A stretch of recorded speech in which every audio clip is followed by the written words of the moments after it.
If you're looking for a show that has formal interviews with few things you can relate to, then this show isn't for you. This is the On the Air podcast starring you, the OTAP Show. What does OTAP stand for? Well, we kind of just told you. These are informal interviews with people from all walks of life, talking about experiences you can relate to. Share in all of the laughs with real stories from real people. Find the show on iTunes, Stitcher, SoundCloud, and Android users can listen on the free Podcast Republic app. Now, get ready for this week's episode. Here's the OTAP Show with your host, Corey.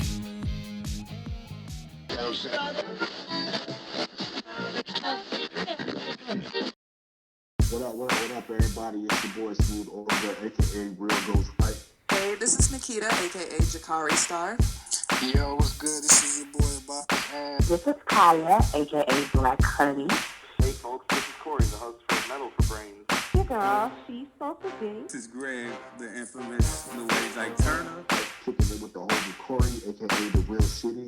Now you're listening to On the Air Podcast. And you're listening to the On the Air podcast. The On the Air Podcast. The On the Air podcast. Starring you. Starring you.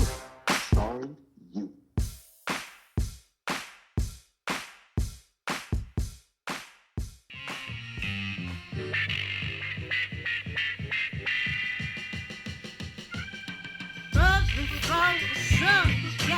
Get that cash and roll. Cause before the day is done, you better get that cash and roll.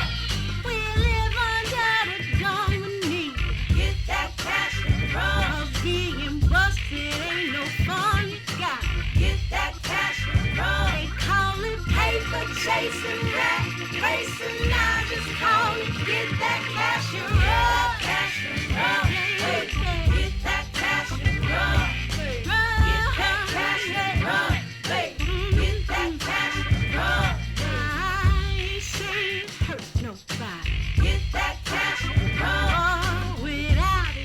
Can't help nobody. Get that cash and roll. And the money don't make you somebody. Get that cash and roll. But you need that green to feed your body. Get that cash and roll. I know it's hard out here for everybody. Get that cash and roll. If you don't work, then you don't need to get on your feet. Get set to get that cash and roll. Cash and roll.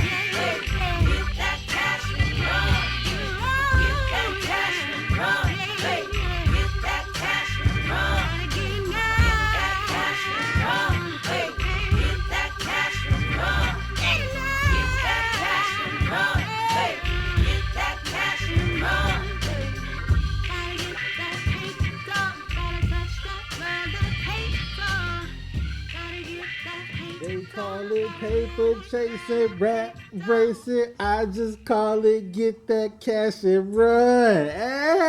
Hey, what's going on? What's happening? Hi. Hey, How are you? That is my jam. That's my jam. Get that cash and run. That's my jam too. Well, that's amazing. You put that on the Hov Said It Best album, right? Yes. Oh man, was there any particular inspiration behind that song, or was that just something fun you just wanted to do, or any background on that song at all? Well, I had to. So you know, I don't know if you know, but the concept of Hov Said It Best is I am on a game show. The game show is Hov Said It Best, and it's kind of like a This Is Your Life thing, but with Jay-Z, like lyrics and cadences and all that kind of thing. Get That Cash and Run is one of the few songs that I had already had, and so I had to figure out how to make it work in the album. You just knew you was going to put it on there. Yeah, because it worked topically, because it goes along, like the songs come in segments, and the segments are all related to each other. So Get That Cash and Run is in like the career money segment of like the show, you know, the show segment. So I knew I wanted to use the song, but there's only one, it's the one with the least amount of like Jay-Z references. I live by that song. I love that my album. life motto. I love that album, one from the Jay-Z concept, because I've always told people that for every problem that you go through in life, there's a Jay-Z quotable for it. And I challenge you to find one that's not, right? Hov has lines for everything. Everything. Yeah, that's why I wasn't surprised when they did a book. The cool thing about the album is it really gave me that that minstrel show feel. Like, I like how Lil Brother did the minstrel show, and they treated it like it was a show. And I got that feel from there. Speaking of which, you've done some work with Ninth Wonder. I have, yeah. Mm-hmm. How is Ninth in the studio? Ninth is cool as a fan, but at the same time, he's a little intimidating. You know, he's just really focused. Like, Ninth knows what he wants, and he knows how to pull it out of you, and he's very assertive in that way. And you find yourself wanting to live up to his expectations, which I think is a really dope thing, you know, working with the producer. But Ninth is cool as a fan, though. Is he the most intimidating person you've been in the studio with?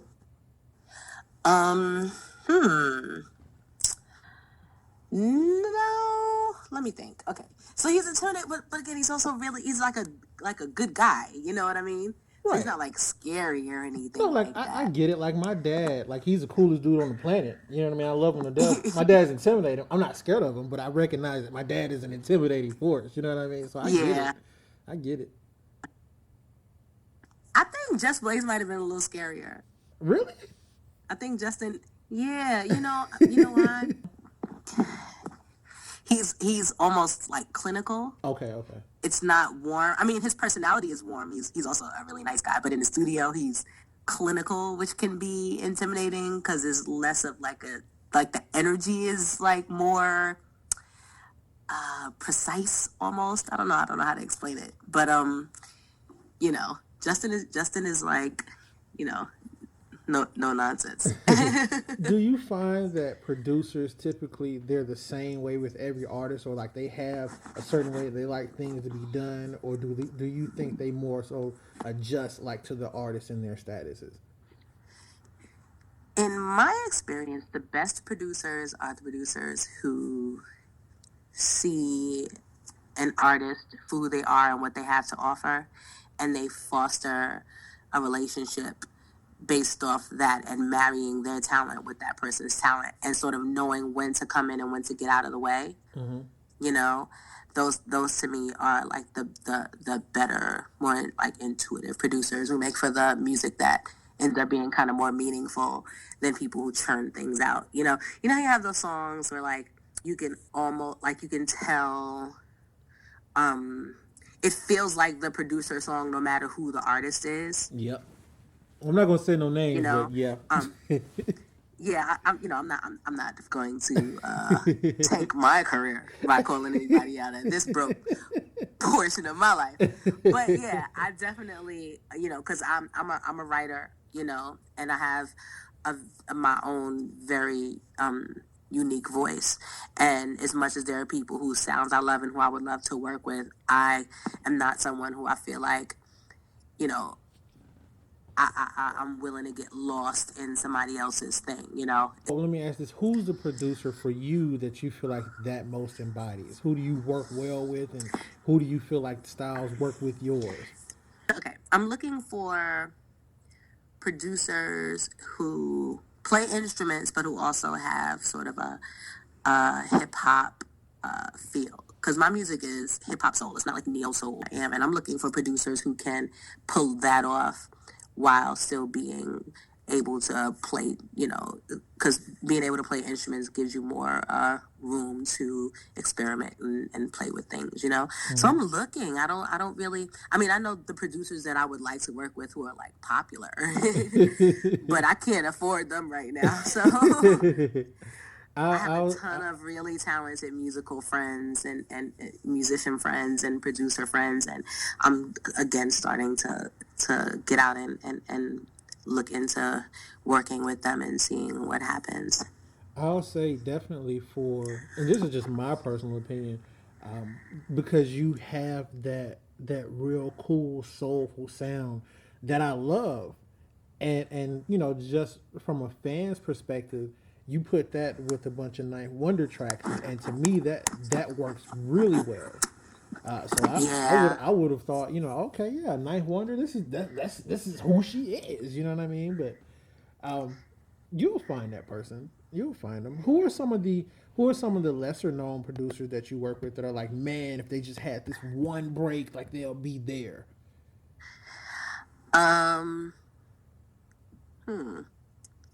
Well, okay. So the entirety of 9 a.m. Blues, which is my second project, with the exception of the one song that Vandalism produced that he's on. The last track. Yeah. Kill Him. Kill It. Yeah. I'm not going to know the names of my own record. Yeah, Vandy produced Kill It. The whole rest of it is produced by Mr. Len, who is known for his beats in like the underground sort of realm, and he had a label called Smacks, and he put out music, but he's mostly known for being the DJ for Company Flow, and he's he I think is underrated because people expect a dark sort of underground sound from him, and so they don't know that he has the range that he does, and I think that when people realize that he's the one who produced all those songs, and then when they hear the songs that that we've done together that are coming out on my next project, they'll be pleasantly surprised. And I think if people really paid attention to what he was doing, then he would break out in a real way for sure. Okay, all right, cool. And so the listeners hear it here first. Vandalism, check him out, look for him. Let's get in. Yeah, Vandy is dope. Vandy and I are actually working on a project, and it's called October 16th because that's both of our birthdays. Okay, all right. And that's gonna be pretty flames too. That's my brother. So that's coming out this year. Yep. And you dropping it on October 16th, right? Yep. Okay, all right. Don't be one of those people that have an album with a date and then it's like they put it out. So like, don't be Independence Day too, where they dropping it sometime before Independence Day. Nah. And you know what's funny is we've been talking about doing this project for years, and we've like flirted around talking about it on Twitter or whatever. But this is the first time I've ever said it out loud, so I'm kind of like putting the fire to his feet a little bit. So we getting the breaking news. We getting the breaking news on the OTAP show. Yeah, man. But yeah, Mr. Len from Company Flow. Mr. Len is a fantastic producer, and I think that he has a lot to offer. Okay, cool. For sure. So will that be your third album? I was looking for more, and I was trying to find them, but the only thing I could find was 2, and I didn't know if maybe I just wasn't looking in the right places or what. But no, it was just those two projects, and the ones that I'm working on this year will be the next ones. I was mostly doing a lot of features. I worked with a lot of rappers, and besides touring and singing background, most of my work was with featuring on other rappers' music until like late 2013 when I started releasing projects of my own. One of the things that I noticed about a lot of artists, and it's not just in music, it's artists of all genres, is that they tend to have 1 or 2 folks that they work well with, or they do a lot with. Brooklyn, all right. You're breaking. Yeah, you hear that? I hear it. No, that's cool. We leaving that in. We leaving that in. This is Brooklyn, baby. Avenue, what up? It's mayhem out there. I'm so sorry about that. No. It's fine. Like, they know we in Brooklyn, so that's what's happening. That's what it is. It's gritty. It's gritty out here. Somebody got shot up the block. Dang. But anyway, like I was saying, like I noticed that artists, they tend to have people that 1 or 2 people that they work with a lot and that they work well with. And you mentioned artists that you've been featured with, and one of those artists I noticed for you is that you've been featured on a lot of Pharoahe Monche songs. Yeah. How did y'all meet? How did that relationship happen? I worked with Pharoahe for a full decade, touring and singing on his albums and writing with him and stuff like that. I was in a group. I was in a duo, and we were a little bit popping on the local tip, and my group was called Madam Israel. And we had a relationship with the Lyricist Lounge. Ooh, raucous. Yeah, exactly. I used to love that show. Anthony Marshall is my big brother, forever and ever, yeah. And so he had taken an interest to us and kind of started working with us and grooming us a little bit. I was very, very young. But see, I've always had this kind of hip-hop sensibility, even back then. And he knew Pharoahe's manager at the time. And Pharoahe was kind of fresh off of the Simon Says record, and he was starting to tour with more musical stuff. But he was trying to get out of his deal with Rawkus because, I think at that time Rawkus had gotten folded into another label, or so Rawkus was basically over. Yeah. And so he was trying to get out of that situation and whatever. But Anthony had a relationship with Pharoahe's manager, and I auditioned for him in 2003. I actually auditioned with my partner in my duo, and he just picked me. It was my first gig ever, my first background gig ever, and I sang with him for 10 years. That was, okay, so when him picking you right then was the beginning of the 10-year relationship, 10 year plus. 10 years, yep. It was basically the beginning of my professional career. How did your partner take it? She was really, really supportive and cool. I don't think that background singing was a passion for her. I don't think it's something that she was super interested in doing. And so when I was chosen and she wasn't, she definitely didn't she didn't beef. But either way, she was very, very supportive and very cool about it. She actually stopped singing a few years after that. I think she was just kind of over it. Did he say why he chose you over her, or why he didn't take both of you? He never said, but I feel like what I know about his music and his ear is my sound just made more sense with what he was doing, because Pharoahe is very, very soulful, and even the things that he sings are soulful, and he goes for like an old soul sound. Pharoahe's musical tastes lend toward rock and old soul, and so because I had the tone and the style that I had, it just worked more. She was way more straight, I think, kind of straightforward R&B than soul. And so it just kind of, it worked out that way sonically. I think if he was choosing off of looks, he would have chose her because she was bad as shit. She is bad as shit, but and he's a very vain person in that way too. But but I made the cut. Well, there you go. Another person who I've noticed that you've been featured on a lot is Talib Kweli. Yeah. How did that relationship start? I had a show with Kweli last week. Okay, all right. At the Blue Note, it was really dope. Kweli, how did I meet Kweli? What's funny? Before so Pharoahe was my first gig, but I auditioned for Kweli and I didn't get it. And I auditioned with my friend Aisha Claire, who she had been friends with him at the time.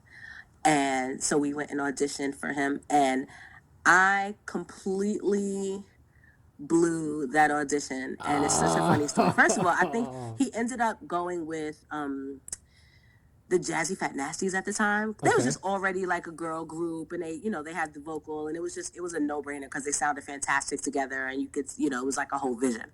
But so I went into the room to sing, and I was still, at the time, even though I was trying to have a career, I was still very, very afraid to sing in front of people, like really super duper stage fright shy.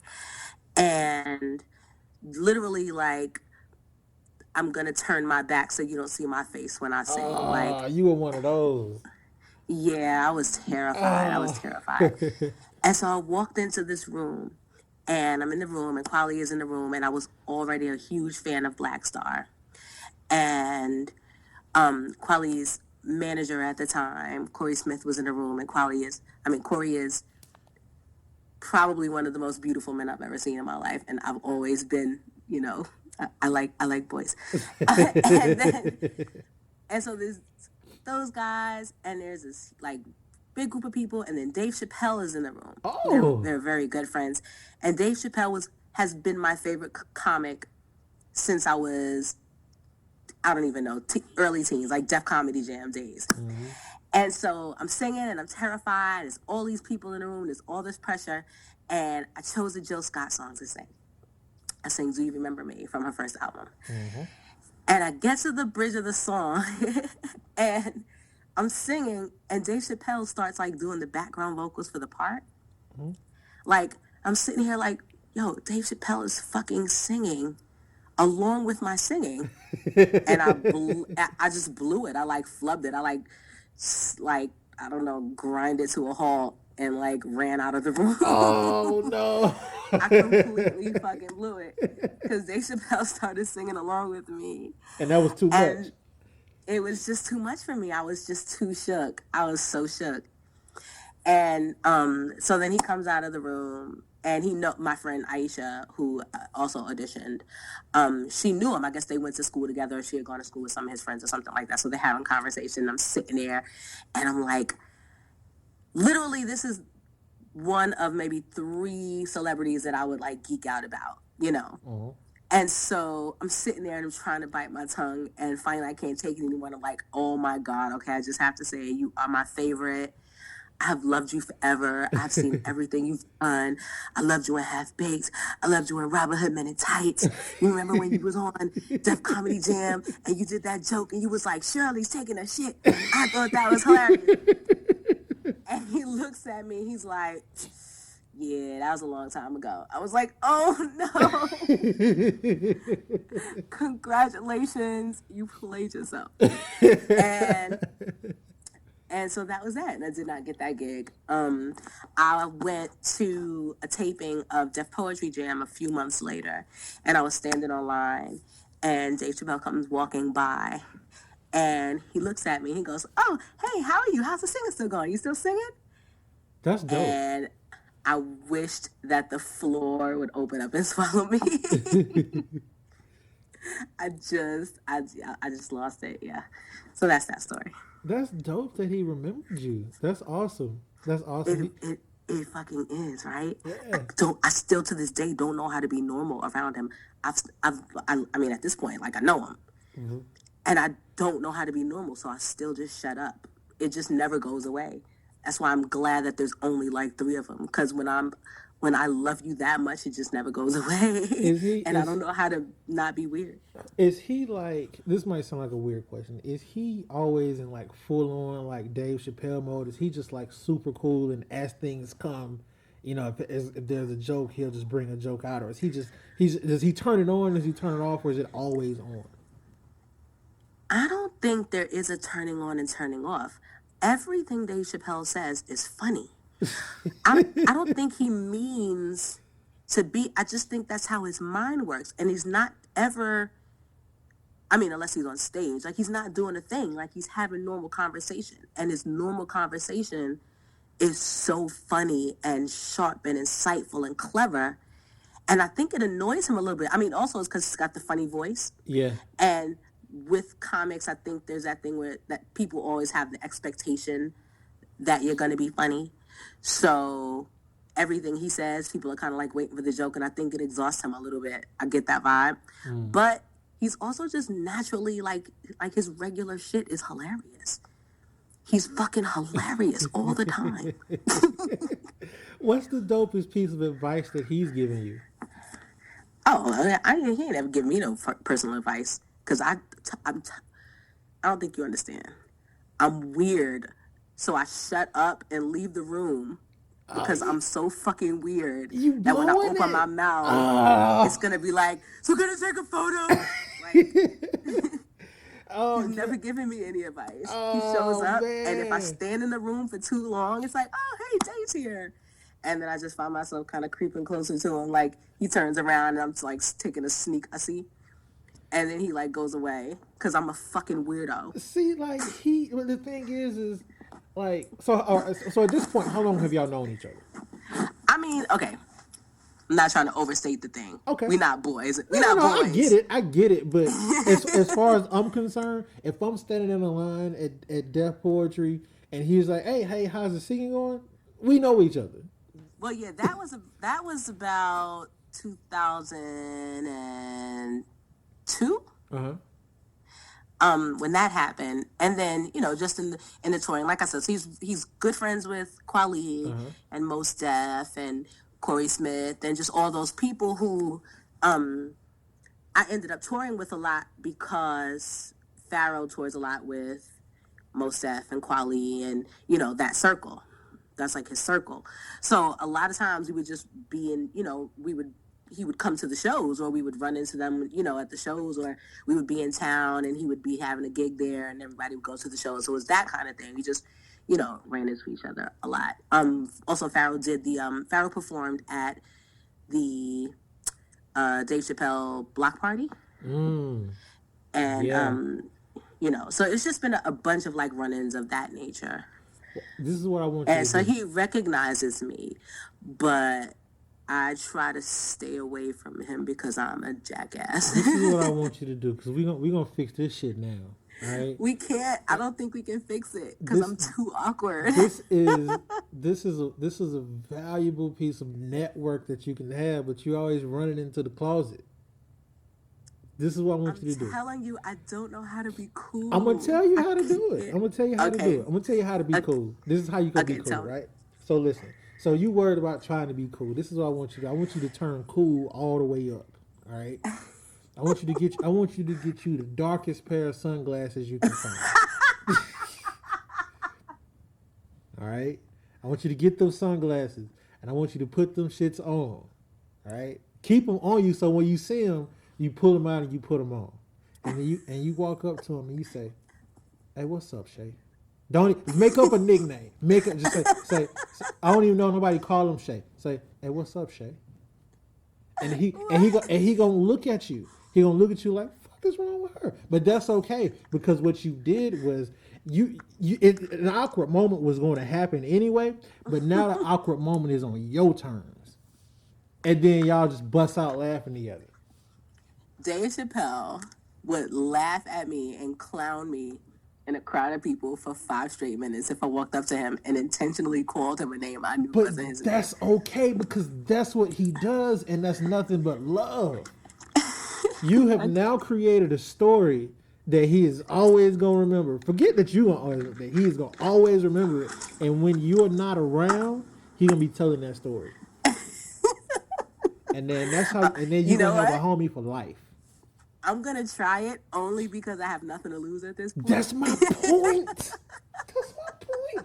It is a lot. You're going to get more conversation out of that than what you get when you go run into the street every time you come into a room. My reputation with him can only improve.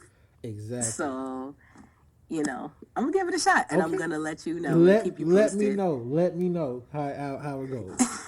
and then you're going to realize, all right, okay, cool. Because I don't want you to miss out on this. Like, this is one of your favorite comedians. Like, like you just putting your head in a bag every time you come in. Like, I don't want that for you. I'm so weird, and I feel bad because I'm making him uncomfortable. Yeah. With my weirdness. Like, don't be that person. Oh man, when did you first start singing? I've been singing as long as I can remember. I remember being a little kid in my mother's bedroom with her hairbrush and, belting my nightgown so it could be a dress and like singing along to all her records. I've literally no memory of a time where I didn't want to be a singer. When did you realize you actually had a talent for singing? Like, you know what? I can do this too. That was much later. I always knew I wanted to do it, but I never actually liked my voice. even after I started recording and I started trying to sing and competing, I didn't really like my voice until probably until like I started singing with my partner doing the Madam Israel stuff. And even then, you know, I had to grow to appreciate what it is I offered specifically, because a big part of learning how to be a singer for me was aping other people and sort of finding myself, you know, where I fit in there with what I leaned toward in being interested in, and sort of finding my way in there. And so I it's kind of like how arts learn how to paint by recreating paintings. It's like that. And so it was a long process of that. I was singing like Erykah Badu for a solid 2 years. You know, and then just like finding myself from there. So I was probably all the way grown before I started liking my talent and appreciating my talent. Do you remember when you developed your sound, like that soulful sound? Did that come from just doing all those Erykah Badu songs? Did you want to do that? Like, how did that happen? I never really wrote like Erykah Badu, because I always listened to so much hip hop. That my writing style, which by the way I was way more confident. I was confident in my writing style, in my pen way before I was confident in my vocal. But I didn't write like Badu. I sort of wrote like I would write verses, and I was writing with my partner, Mondi, and I remember the very first song that I felt like, this is my style, this is the thing that I do. And a funny thing is that song is on 9 AM Blues. Which song is that? My Baby. That's one of the first ones. That's the first song, actually.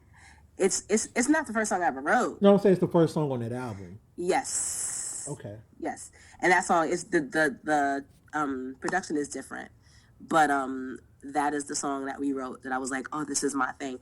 And at the time, the track that I used, because part of what I felt like my thing was, it goes back to like what you were saying with the Ninth Wonder kind of sound. It's like that boom bap with the sample and the kind of like what Kanye and No ID were doing, and you know, like that sound. Yeah. But there goes Brooklyn again. Brooklyn in the building again. You thought we were gone, but we back.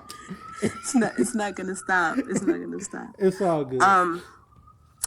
Yeah. So a thing that I really enjoyed was singing to tracks that used the vocal in the sped up soul sample, like the Just Blaze, Cameron kind of stuff. Yeah. And the track at the time had a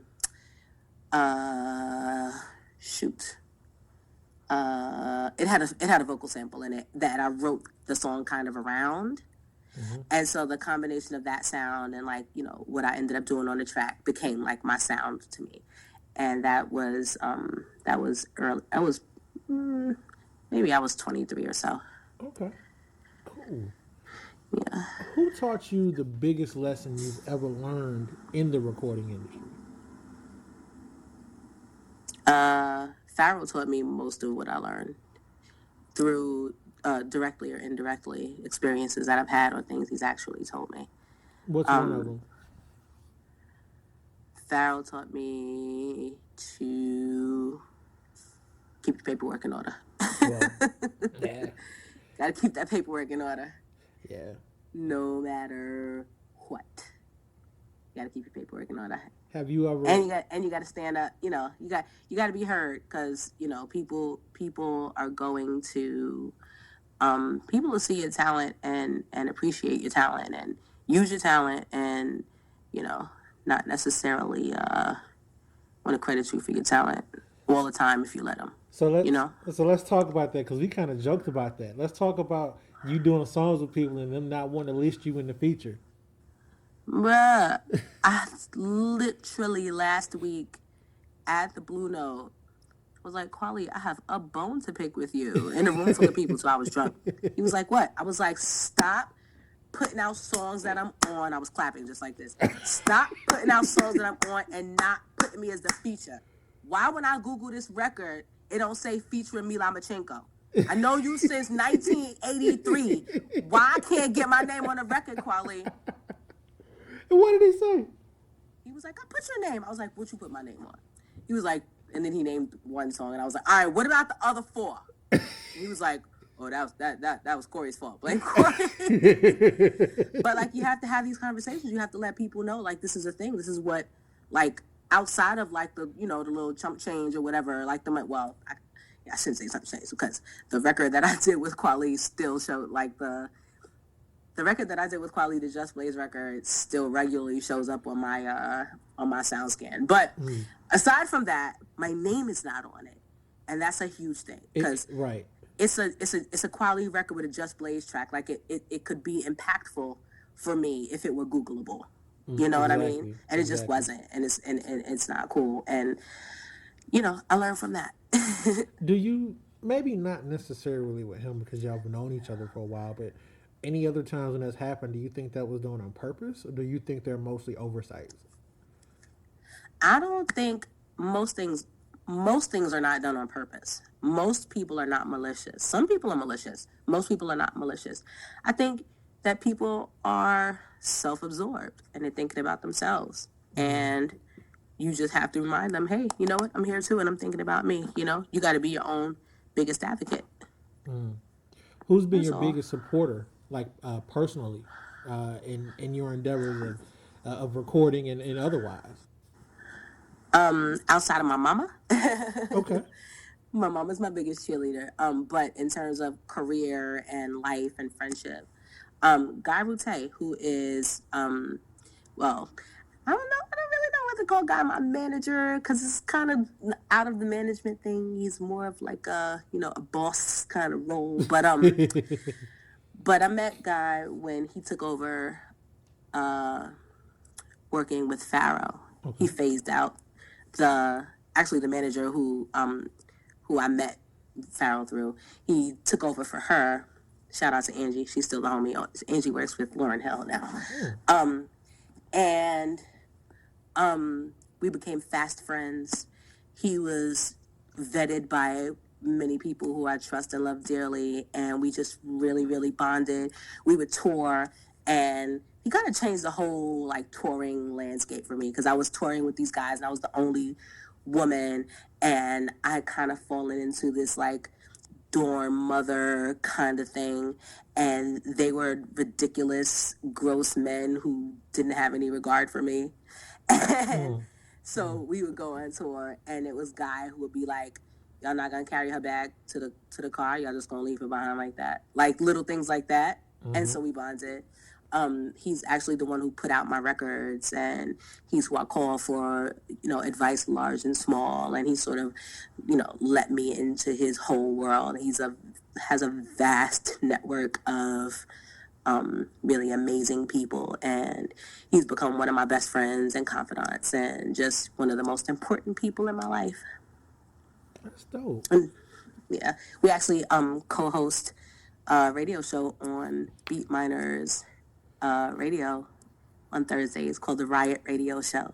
Okay, and tell us about that, because I tried to find some episodes where I could go back and listen. I couldn't find anything on demand. I know that I can listen on the TuneIn Radio app, but I couldn't really find anything where I could go back and listen to it.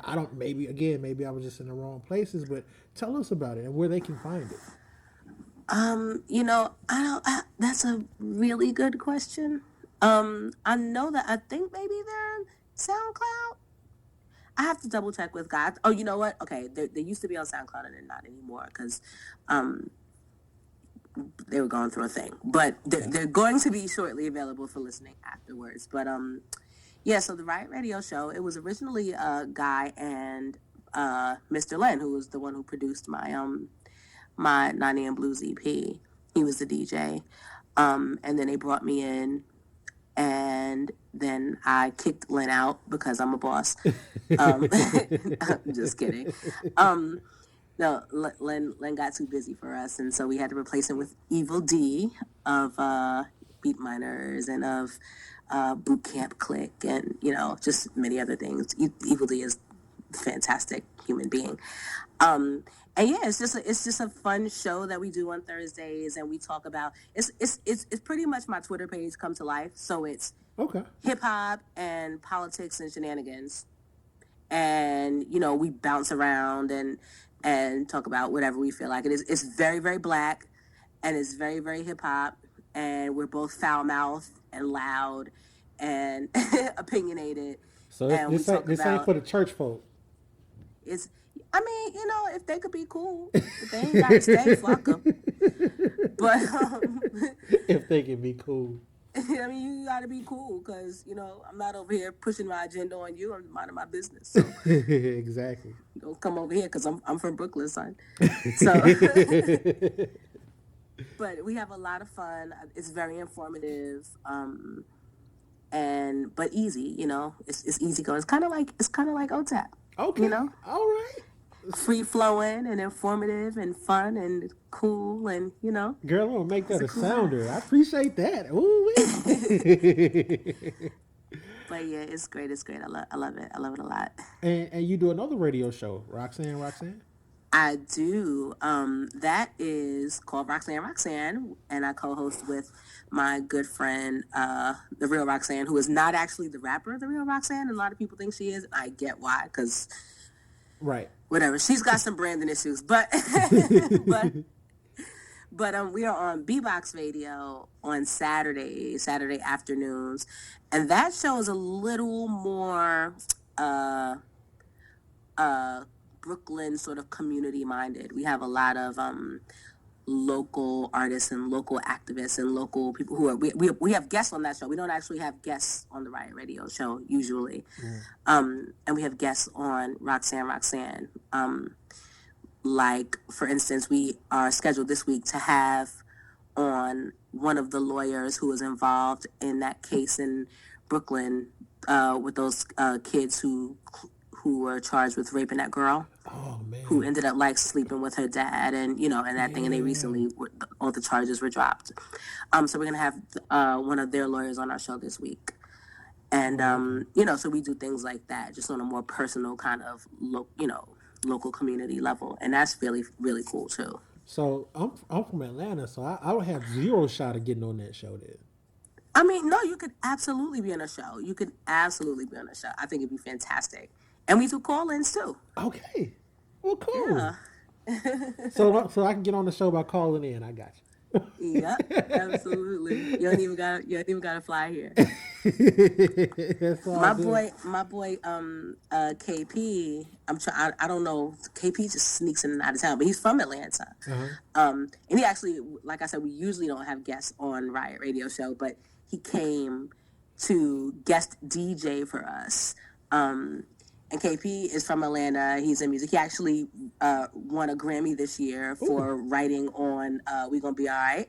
That's what's up. And so he's been stunting all over the place. So I want to have him on Roxanne too, just talking about his musical career, because he's responsible for Outkast and T.I. and John Legend's career, all kind of people like that. So he's super cool. But he's from Atlanta. So I might have him call in too. Here's the thing, right? So I travel a lot. I travel a lot for work. The one place I have not been yet, don't kill me, is New York. Are you serious? How you gonna not come to New York? It's not that I've been like, nah, I'm not gonna go to New York. It just hasn't happened yet. That's all. It just hasn't happened yet. First place you're supposed to come. Right. Yeah, I know. Right, I'm fucking up. I get it. I know. But it is on the list. I promise you. And I'm gonna get there soon. So I fly to New York and then come to the studio. We do the show. Let's do it. All right. Hold me Absolutely a plan. I haven't been to Atlanta in a little while. I actually lived in Atlanta for a little while. Really? For a short while. What brought you very, here? very short. Maybe 8 months. What brought you here to live, and why did you leave? I came. to write songs. Okay. And then what felt like my entire musical network up and moved to LA. Okay. Everything dried up. Everyone was gone. And then I had some tours and stuff. And then the tours fell out and I got broke and I had to come home and get money. So that's why Atlanta didn't work out. But it was fun while I was there. I really wanted to stay. I was living in Buckhead. Oh. It was super cute. And even though I went on one date in 8 months, that aside, I really I like the vibe. Okay, cool. Well, here's the thing. Y'all ain't got enough dudes. There's too many girls. And it's annoying because even your nurses have stripper booty. And I felt very inadequate walking around with this regular size booty. And I got girls out here in Uggs and scrubs with these shelf booties. What am I supposed to do? And they will cut your throat for the dude sitting next to you because there's not enough of you. It's Atlanta gives y'all a really inflated sense of self. Listen, it is definitely for the single guy. It's definitely a cool place to be. In that regard, as a man. Yeah. I mean, okay. I mean, it's cool things for y'all too. It just means you just look. All right, nothing worth having is how does it go? Nothing worth having is damn. I forgot this shit. Nothing worth having is without work or some shit like that. Yeah, I know what you're saying. Yeah. Listen, exactly. I'm working. I don't know if you saw my GoFundMe. Tell us about it. I launched a GoFundMe a couple of months ago, maybe 4 months ago now, to get me a new butt because I was laying in bed and I was watching TV and I was rubbing my butt. I suggest everyone do it. It's very relaxing. And I don't have very big hands. And so I'm feeling my butt and my butt felt small even in my hands. And I was like, this is a travesty. I'm too fresh to be walking around with these little butt cheeks. So I don't have any money for a fat transfer. You can't like now don't let what you saw here in Atlanta. That's it's not just Atlanta now because this was back in the day. These days I got Instagram making me feel some kind of way. Those ain't nothing. I got Love and Hip Hop and everybody out here giving me booty insecurity, and I just wanna be in the game. You know what I'm saying? I just want to be in the game, bro. So I did my GoFundMe, and there was kind of always, simmering at the back of my Facebook page. They call me a Facebook terrorist. I think they really love it. They just like to complain. People like to complain. I heard but they about always show that. up. So there's a Stop Mela 2016 campaign, right? Uh-huh. And when I launched my GoFundMe, it kind of kicked the Stop Mela 2016 campaign into overdrive. And one of the biggest supporters of the Stop Mela 2016 campaign is Questlove of The Roots. And so he has taken to trolling my GoFundMe by donating $17 a month. Every month on the 23rd, it's the same day. And it's the most horrible thing in the world. I don't know how to explain it in the ingeniousness of this level of troll, because as the month progresses and I'm getting closer to the 23rd, there's always this tiny bit of dread, is Questlove gonna give me $17 this month? Because I just wanted to stop. I get it, you win. And every time it comes in, it's in the middle of my day, I'm on my phone, I'm tweeting, about butts or something, because I really like butts. Mine and other people's good butts too. Okay. And then I'll see the drop-down menu of Questlove. Amir Thompson has donated $17 to your campaign, and I'm like, oh, I did it again. And he'll do it, and he'll hashtag Stop Mela 2016. That is YouTube. That is genius, actually. It's fucking genius. How do you manage to make someone so afraid of you giving them $17? Exactly. And the only way that'll stop him from doing it? Is if I get my butt. That's how. Or y'all got to step up, listening public, and donate to my campaign so that I, A, no longer see his $17 because the money is just pouring in, and B, I can disable the account after I raise enough to get my butt. Or you just go ahead and disable the account. That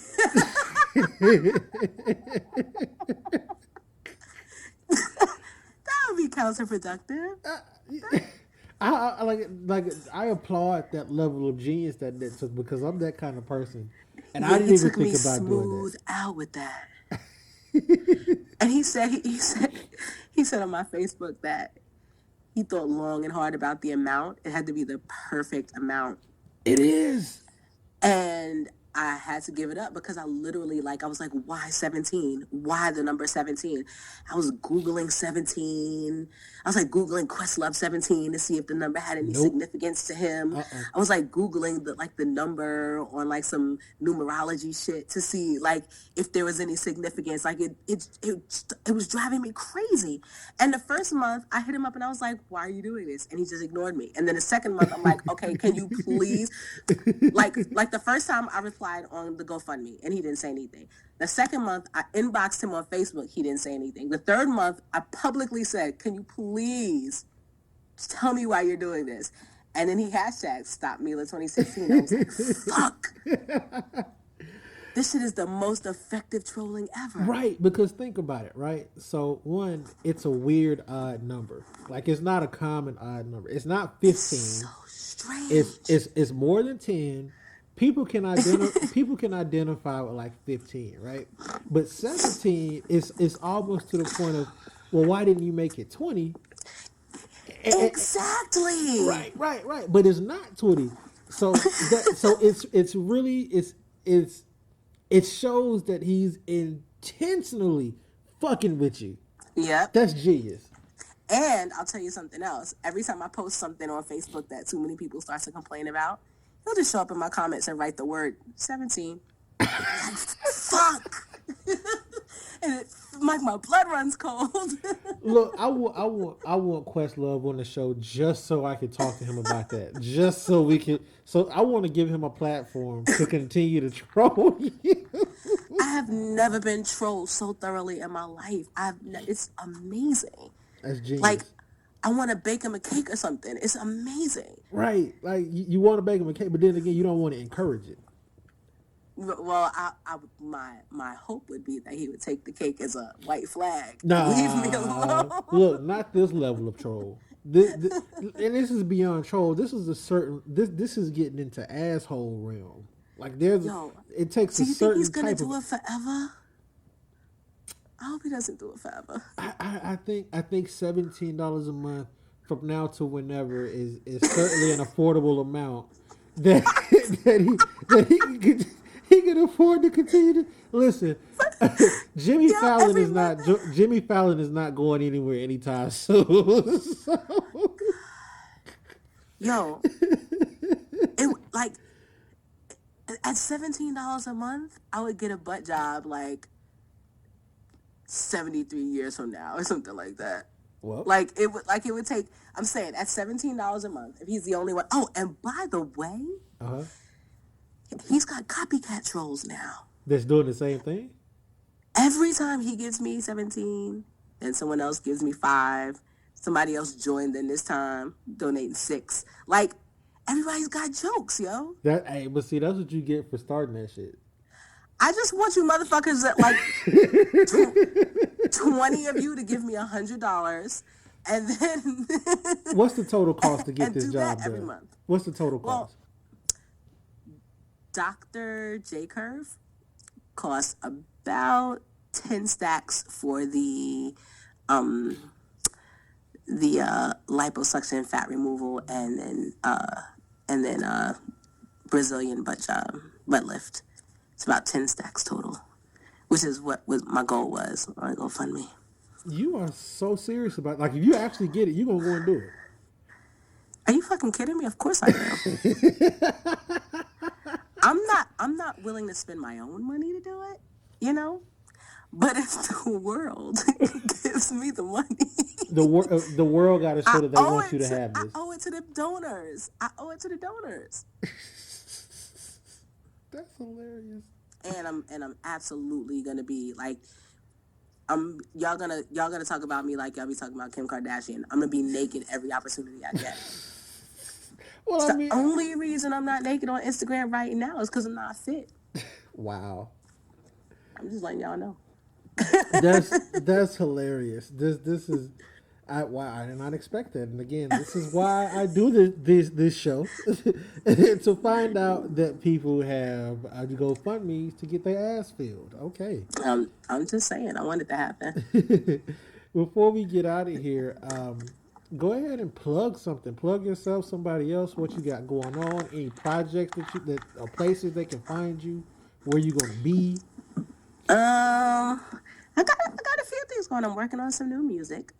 So look for that, and I'm getting better at promoting myself. So you'll see it on the Twitters. Working on I'm actually working on a cover project, which is a lot of fun.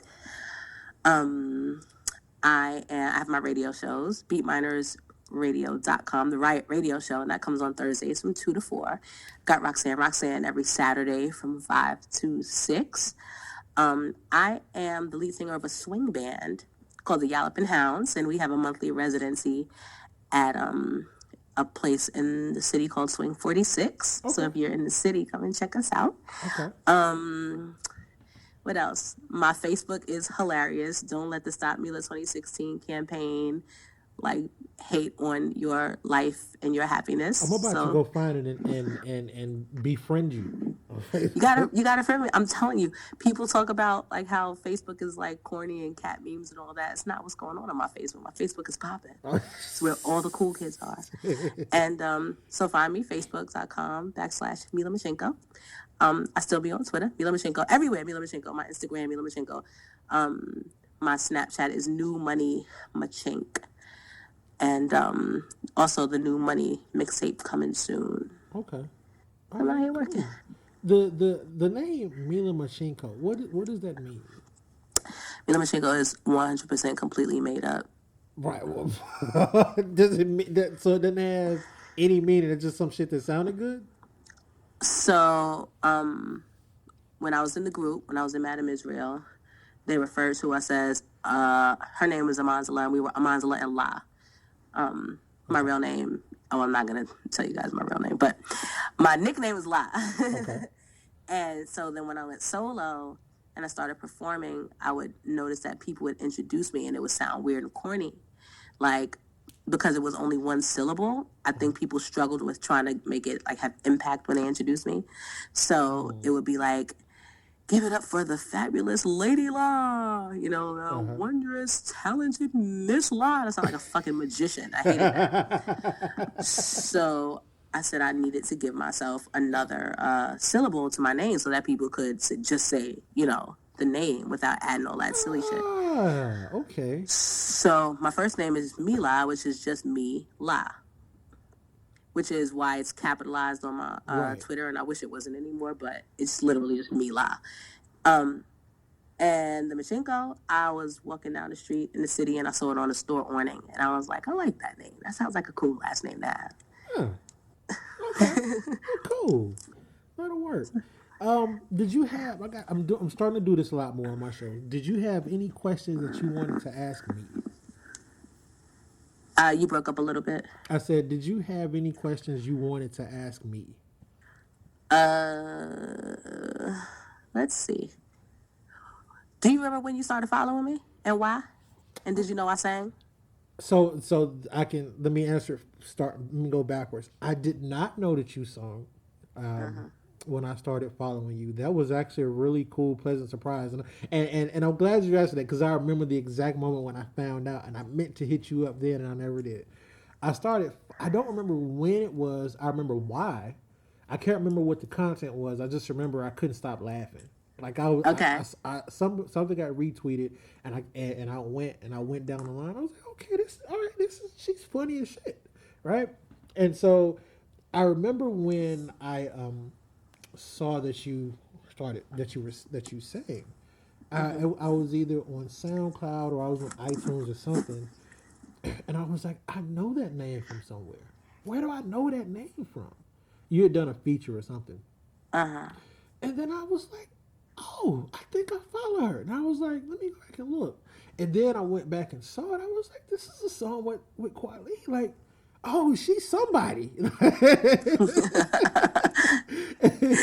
That's what's up. Yeah, I realized a long time ago that I am terrible at self-promotion. I have to, and I'm starting to figure out how to build things into my like habit that make me, normalize just like self-promotion, as opposed to sitting on social media all day and cracking jokes and then being like, hey, by the way, check out this, new song I did. Like, I have to build systems because I feel weird like plugging myself. So I don't know. I feel like more people know I sing now on Twitter, but there was a long time when none of my Twitter knew I sang. I think that's kind of dope that maybe because it shows that, well, hey, I'm still this everyday person and I can still crack these jokes and get those off and what have you. But one of the things I learned when it came to promotion and mostly when I started doing this show is that if I say, let's say I say at 3:00 that hey, check out this new episode of the show, right? And then I do it again at let's say 5 or 6. That's a totally different crowd of people, but in the back of your mind, you're thinking they've already seen me say this. Yeah, and it's totally different. And it's kind of like commercials, how on TV they continue to play and play and play, and you just want to put it out there and put it in people's minds so that at some point when they hear, they're like, oh, I know what that is, or I've heard of that before, type of thing. Yeah, and it's like I don't want to.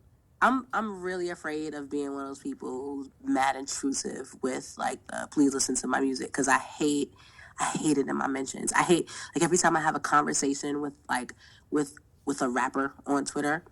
Did you do figure quotations? When you said rapper? No. I mean real rappers. Oh, okay, all right. Like people with viable careers who have like fan bases. Like if I'm talking to Royce the 5'9", Royce the 5'9" has all the worst Twitter followers ever. His Twitter followers fucking suck, and it's like I hate tweeting him because it'll be a combination of like somebody whose name is some derivative of Slim Shady, and they'll either be sending him a mixtape or like calling him dad and saying I love you, or being like, who is this bitch? And like saying something like, I'd fuck, or, like some bullshit. Like his people are so fucking weird. And so I had to stop. So yeah, but that, I digress. I don't want to be, I don't want to overload people with like, please listen to my demo type of shit. And I have to get over that feeling because, like you said, people just don't know. Like, you have to make them aware, And I know that Marketing 101 says you have to come across a thing 7 times before it sticks in your mind and all of that. Mm-hmm. And I need to like really, I need to get better with that. I think it's my weakest thing, I think. I think for you, you're at a bit of an advantage, right? Because you promoting something like you have viable credits, right? You've done songs with Sky Zoo, you've done songs with Big Crit, you've done songs with Kweli, you've done all these songs with people, right? And so I think for you, it's a little bit more than just, check out my mixtape type of thing. Yeah, but at the same time, I find that because of the way that I started out on Twitter, which had nothing to do with my music, and like you said, you follow me because I was, wasting time on Twitter. A lot of people don't know, and so they follow me like, I'm just another person on Twitter. I mean, which I am, but it's not it wasn't initially career centric.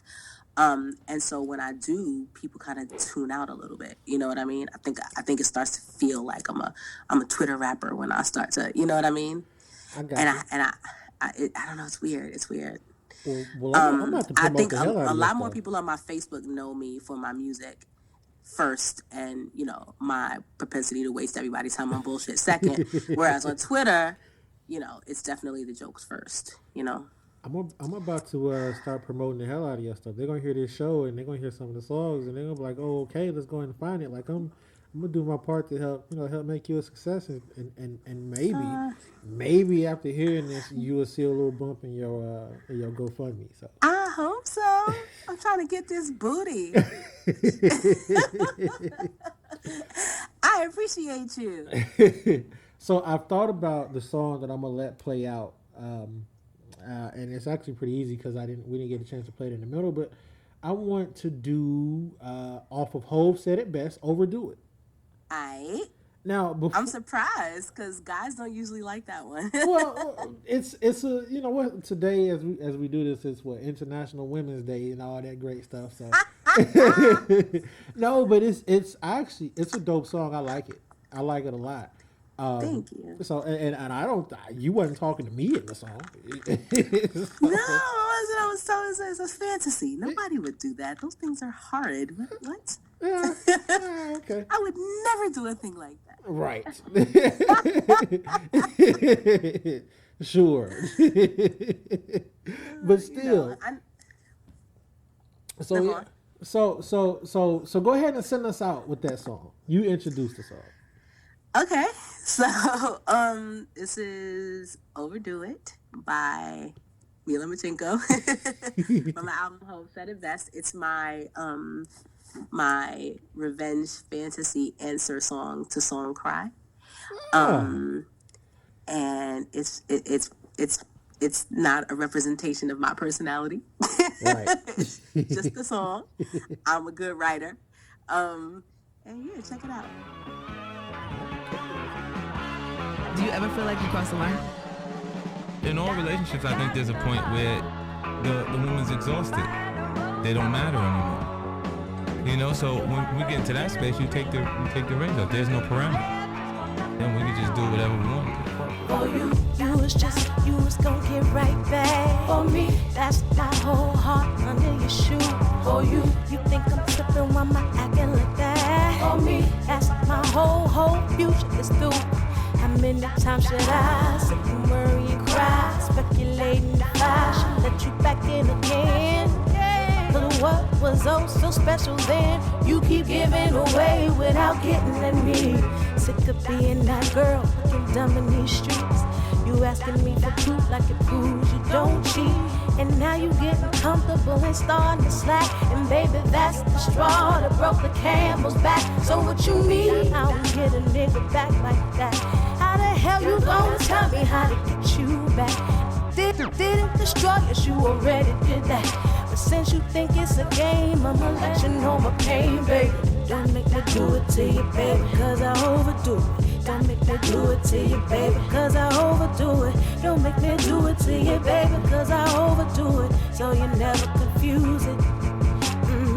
Don't make me do it to you, baby, cause I overdo it. Don't make me do it to you, baby, cause I overdo it. Don't make me do it to you, baby, cause I overdo it.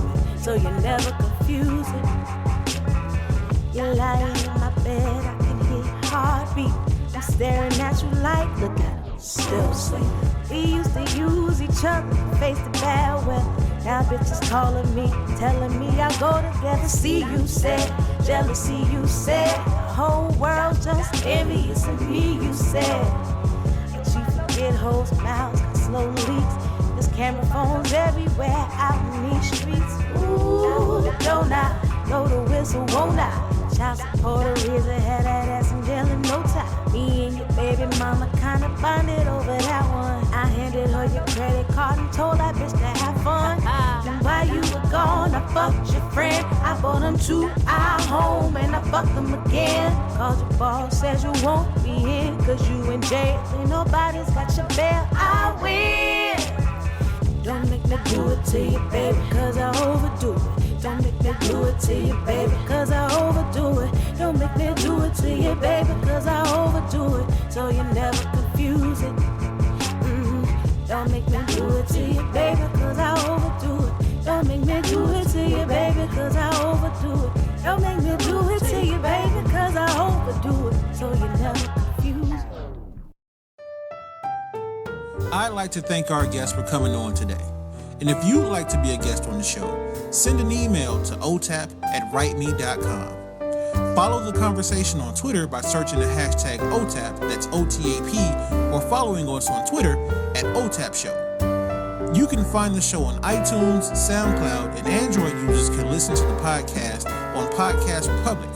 Just download the app and search OTAP Show. On behalf of our guest, I'm your host, Corey, and I'll see you back here next week on the Air Podcast, starring you.